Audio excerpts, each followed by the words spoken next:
Alright guys, good morning. Araw ng Martes ngayon. Magdi-deliver na kami kasi overflow na, overloading na yung mga karton namin.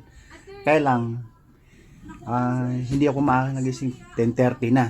Pero may nagkakarga ng karton yung kasama namin, yung kabady natin. At saka may bisita naman kami, ayun o. Pakilala ka. Kaya yung bisita namin guys, tawa ng tawa. Walang paglagyan ng tawa, di malaman kung saan pinaglihi. Alright guys, bawal daw siya tumawa pero sobrang tawa. Punta dito sa labas guys, nagkakarga. Kasi magde-deliver kami ngayon. Ayan o. Ayan o. Halos nangangalahati na, sigurado kinakarga na to sa labas. Alright, ayan o. Daming kalakalo, ayan o. Ito, ayan o. Ayan o. Alright, ito naman, ito na ang biyahe namin ngayon guys. Para may bisita ka pala doon, tawa ng tawa. Nagulat ako. Ba't tawa ng tawa yun? Naku po, ang hinahanap daw niya, yung asawa daw niya. Yung asawa ko parang nag-aayos ng karton. Yun na nga yun. Nako, yun na yung sinasabi niya. Pinagtagpo, tinadhana ng kapalaran. Alright. Yan guys, yun. Ito yung taga-ayos ng karton namin. Pag tanghali gising ako, natanghali na gising ko, ito yung kanang San Juanico Bridge. Sinasabi ko sa inyo, yung instant man na nadurog ng ribs. Ngayon ang ribs ay aluminum na, hindi bakal, kinakalawang eh. Alright. Ngayon yung may bisita nga kami guys, na doon, natawa ng tawa, nanood ng TV. Hinahanap niya ang asawa niya. Parang ikaw yung nag-ayos ng karton. Ang sabi ko man, yun na nga yun. Yun na nga yun, sabi ko. Alright, ayun guys, loading na kami. Babiyahe na kami ngayon. Diyan sa mga kumpanyang Carpel. Madam, sir, shout out sa inyo. Sigurado, nakahaba na may leeg niyo. Nakatingin na naman kayo pagdating yung vlogger niyo dyan. Alright.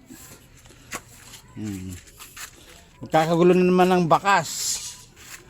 Bakas, check the place. Sigurado ba may hapon, pag pangatlong biyahe, dalawang biyahe, may bakas na naman tayo. Paano yung isang motor, hindi magagamit yun? Bakit? Pinalitan ko na ng bagong spark plug eh. Sa wirings nga yan eh. Naglulos nga yung wirings dun eh. Chinek mo na langis? Hindi, gabi eh. Check natin langis mamaya. Tino. Maraming langis nun ah. Hindi pa nakasalitan ng langis na. Simula lang kami. Marami namang langis dyan eh. Wala namang gumagagawa kasi dahil trabaho. Tama, lagyan na langis. Alright guys, pikado na naman kami. Isang motor lang naman ang magagamit. Oh my goodness, Bulanghoy Gabins, saging kamuti, including good rice and bad rice. Isang motor lang magagamit namin mamaya, pangalawang balik o tatlong balik. Kasi ito, nako, magagahulan naman kami sa oras sigurado. Marami pang pasalobo, marami pang i-deliver. Ay nako. Pinilitan nga to ng spark plug kagabi kasi nga akala nila andar. Sabi ko hindi pwede kasi naglolos ng wires nito. Alright guys, ito nga ang pangalawang biyahe namin. Dalawang motor ang ginagamit namin para mabilisin sa oras. Nangyari ngayon, iwan ko lang kung andar ngayon.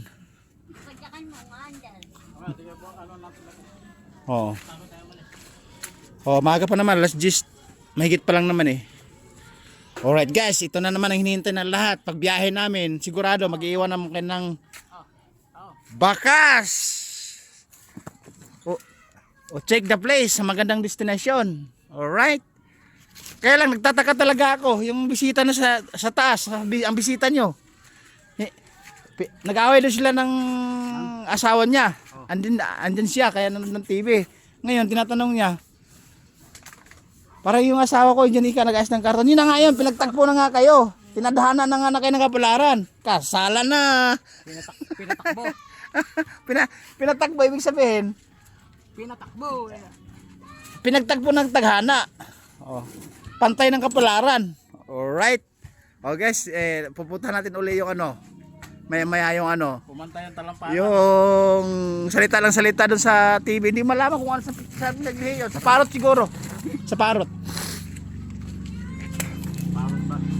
Alright guys, babiyahe kami ngayon. Mamaya babiyahe kami uli.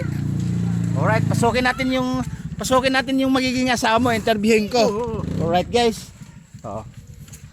Okay guys, tingnan mo. Marami kami babiyahe. Sira yung isang motor namin. Nag-alangan. Kasi nag-loose wirings nga. Nako po, ito pa bibiyahe namin oh. Hindi kami makadalawang motor mamaya. Alright. Oh! Bakit kinag-aaway ng asawa mo? Babae niya. Babae niya? Yung asawa niya. Asawa niya? Wala nang, O, wala namang asawa. Ako nga, asan ba yung asawa mo ngayon? Nagmamasada o... wala siyang asawa. Ah, wala siyang asawa pero kayo ang mag-asawa. Ako nga, Hmm? asawa niya. Wala na. Wala yung asawa nga. Siya nga yun, maraming babae. Maraming chicks nga ikaw. Marami mo kasing chicks. Siya nga. Ah. Nga, yung nag-ayos naman yung sinasabi mo nag-ayos ng karton, bagay ngayon pinatagahan na nga kayo. Eh salita ng salita din yun. Lumabas ako salita ng salita para parot. Sumasagutan mo. Oo. Siguro pinaglihi din ng parot doon. Katulad mo, bagay nga kayo. Sumasagot. Alright guys, ito. Oh, Ganun bisita. ako, yung asawa niya. Ah. Sumasagot. Marami nga babae. Mm. Sumasagot-sagot. Oh, Ayoko. Alam ko. maraming babae kaya nag-aaway kayo, nagtalo kayo, kaya nandito kayo. Walang asawa. Siya nga yun. Sumasagot-sagot. Yung asawa. Marami nga dyan. Nakikita ko maraming babae. Ang babae. Oo. Naka-backyard pa nga dun sa babae. Nakikita. Naka-backyard. Eh ngayon pinababarangay lang. Wala naman. Backyard, Wala nga, trip planting yun ah. Oo. Oh. Siya nga yun. Sumasagot. Wala na. Oh. Marami nga siya. Tuloy-tuloy ang destination ng Temboy. Ibig sabihin tuloy-tuloy ang salita ng para tayong Marami parot. No. Mga girlfriend daw niya. Girlfriend nun niya. Mga chicks niya. Yung mga ka-eskwela ko. Mm. Yung mga chicks niya. Mm. Marami nga siya mga chicks. Wala namang asawa. Ako nga. Mm. Chicks lang niya mga girlfriend. Mm. Eh ngayon nag-aaway nga kami sa basura. Mm. Walang Ano pera daw? minsan. Alam pera. Walang pera. Walang No money. pambili ng gatas yung anak ko. Ibig sabihin walang pundo, walang pera, Sumasagot pa. walang panggastos, una sa lahat walang bimbangan. Yung mga babae nga niya. Oo nga, ibig sabihin yung pinakahuli nun yung bimbangan. Yun ang pinaka-kailangan sa buhay, di ba? Yung bimbangan. Sumasagot pa nga sa Yung pampingan, bimbangan, yun ang Oo. Alright guys, ito namoblema pala, wala daw panggastos, walang pandukot. Yan ang sinasabi ko sa inyo guys na kailangan ng left and right na pandukot, panggastos araw-araw. Ang problema naman nito, wala nang panggastos, kulang pa sa bimbangan. Kulang ba sa bimbangan? Oo, sa bengbangan yung... yung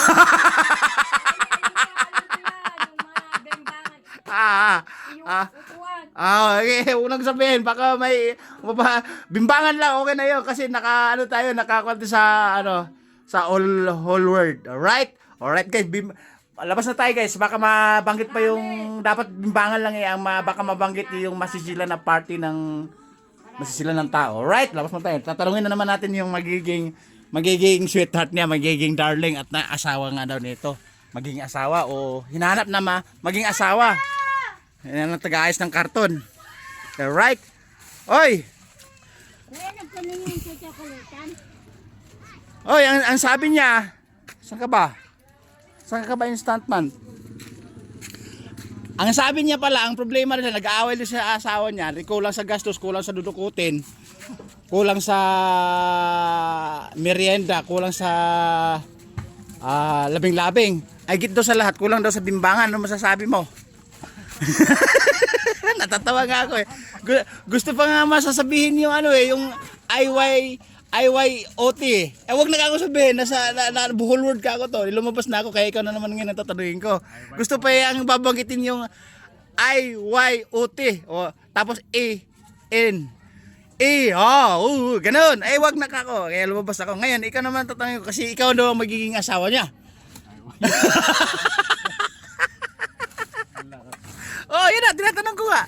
Kaya lumabas na ako, baka lumabas sa bibig na yung masisilan ng parte na ginagawa ng tao kasi mahirap na kaya naka-social media tayo. Kaya bimbangan na lang, ibig sabihin parang salitang na lang, salitang kalye. Ban ka dyan. Oo. Ay na nga nasasabi, kasi salitang wag mo ituloy. That is a bad words. Ngayon tatanungin ko kay asawa mo na magiging asawa mo.